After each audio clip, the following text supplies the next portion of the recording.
Hi, welcome to Sarath Chandra IAS academy.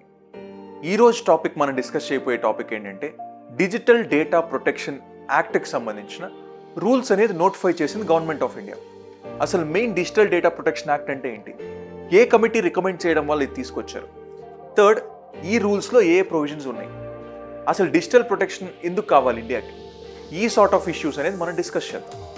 First, digital data protection యాక్ట్లో ఏ terms అనేది mention చేయడం జరిగింది. 2023లో ఈ యాక్ట్ తీసుకొచ్చింది పార్లమెంట్ ఆఫ్ ఇండియా. ఈ యాక్ట్లో డేటా ప్రిన్సిపల్ అంటే ఎవరు, డేటా ఫిడ్యూషరీ అంటే ఎవరు, దీనికి డేటా ప్రొటెక్షన్ బోర్డ్ అంటే ఏంటి, దీనికి సంబంధించి తీసుకొచ్చారు. ఫస్ట్, డేటా ప్రిన్సిపల్ అంటే ఎవరు. ఇప్పుడు నాలాగా మీలాగా మనమే డేటా ప్రిన్సిపల్ అంటే మన డేటానే యూజ్ చేసుకుంటాం, that's our data principal. Data fiduciary అంటే ఎవరైతే మన డేటా కలెక్ట్ చేసుకొని దాన్ని యూజ్ చేసుకుంటారో, ప్రాసెస్ చేసుకుంటారో వాళ్ళని డేటా ఫిడ్యూషరీ అంటారు. అండ్ డేటా ప్రొటెక్షన్ బోర్డ్ అంటే ఏంటి, సో ఇప్పుడు ఏదైనా డేటా బ్రీచ్ జరిగితే ఆ డేటా ప్రొటెక్షన్ బోర్డ్ అనేది చూసుకుంటుంది. సో ఇవన్నీ ఆ డేటా ప్రొటెక్షన్ యాక్ట్లో ఉంటాయన్నమాట టర్మ్స్.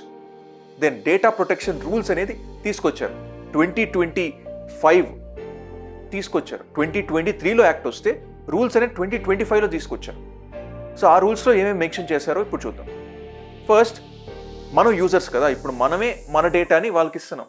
అసలు మన డేటా బ్రీచ్ అయితే మనం ఏం చేయాలి అనేది మెన్షన్ చేశారు. ఇనిషియల్గా ఫస్ట్ రిపోర్ట్ చేయడం, దాని తర్వాత సేఫ్టీ మెజర్స్ ఫాలో అవడం, ఇవన్నీ చేయాలి. అలాగే డేటా ఫిడ్యూషరీ అంటే ఎవరైతే మన డేటా యూజ్ చేసుకుని ప్రాసెస్ చేసుకుంటున్నారో వాళ్ళని డేటా ఫిడ్యూషరీ అంటారు. వాళ్ళు ఏం చేయాలి, డేటా బ్రీచ్ జరిగినప్పుడు మన డేటాని 3 years కానీ ఇన్యాక్టివ్గా ఉంటే డిలీట్ చేయాలి.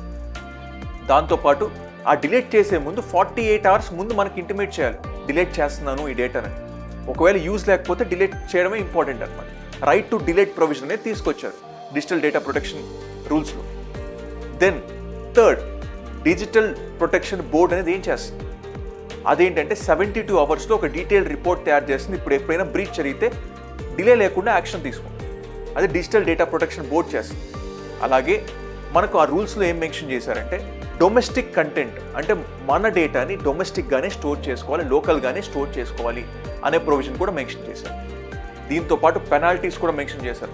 ఒకవేళ డేటా మిస్మేనేజ్మెంట్ జరిగింది డేటా ఫిడ్యూషరీ వల్ల, లేకపోతే డేటా మిస్యూజ్ జరిగింది, 250 కోట్ల వరకు పెనాల్టీ వేస్తారు. అలాగే కొన్ని కంపెనీస్ని ఐడెంటిఫై చేస్తాం, వాటిని సిగ్నిఫికెంట్ డేటా ఫిడ్యూషరీస్ అంటాం. అంటే వాళ్ళ దగ్గర కానీ డేటా బ్రీచ్ జరిగితే ఓవరాల్ ఇండియన్ ఎకానమీ డిస్టర్బ్ అయ్యే ఛాన్స్ ఉంటుంది. వాటిని కూడా ఐడెంటిఫై చేస్తామని ఆ రూల్స్లో మెన్షన్ చేయడం జరిగింది. ఇలా డిజిటల్ డేటా ప్రొటెక్షన్ రూల్స్ అనేది తీసుకురావడం జరిగింది. ఏ కమిటీ రికమెండేషన్స్ ద్వారా తీసుకొచ్చారు, బిఎన్ శ్రీకృష్ణ కమిటీ రికమెండేషన్స్ ద్వారా ఇలా డిజిటల్ డేటా ప్రొటెక్షన్ బిల్ తీసుకొచ్చారు. అసలు ఇటువంటి రూల్స్ ఎందుకు కావాలి ఇండియాకి, ఎందుకు కావాలంటే data security is more important. ఇప్పుడు డేటా అనేది న్యూ ఆయిల్గా కన్స్ట్రక్ట్ చేసుకుంటున్నారు. ఈ డేటా కానీ ప్రాపర్గా సెక్యూర్ చేయలేదంటే it will have more repercussions on Indian economy. Because cyber security issues ఎక్కువ ఉన్నాయి. సైబర్ సెక్యూరిటీ ఇష్యూస్ ఎక్కువ ఉండడం వల్ల డేటా బ్రీచ్ జరిగే ఛాన్స్ ఉంది. Because Indian data is more data, population ఎక్కువ ఉంది కాబట్టి మన దగ్గర ఎక్కువ డేటా ఉంది. డిజిటలైజేషన్ అయ్యే కొద్దీ మనకు కంపల్సరీ ఆ డేటాని ప్రొటెక్ట్ చేయడం ఇంపార్టెంట్, డేటా సెక్యూర్డ్గా ఉండడం ఇంపార్టెంట్. అందుకనే ఈ డిజిటల్ డేటా ప్రొటెక్షన్ యాక్ట్ అనేది తీసుకొచ్చారు. ఒక 2 weeks వరకు ఒక టైం ఇచ్చారు. ఈ టైంలో కమెంట్స్ తీసుకుంటారు అనమాట ఈ రూల్స్కి సంబంధించి, ఈ డ్రాఫ్ట్ రూల్స్కి సంబంధించి. ఈ కమెంట్స్ని బట్టి ఫైనల్ రూల్స్ అనేది డిజైన్ చేయడం జరుగుతుంది government of India. This is about the digital data protection యాక్ట్కి సంబంధించిన రూల్స్ 2025. Thank you.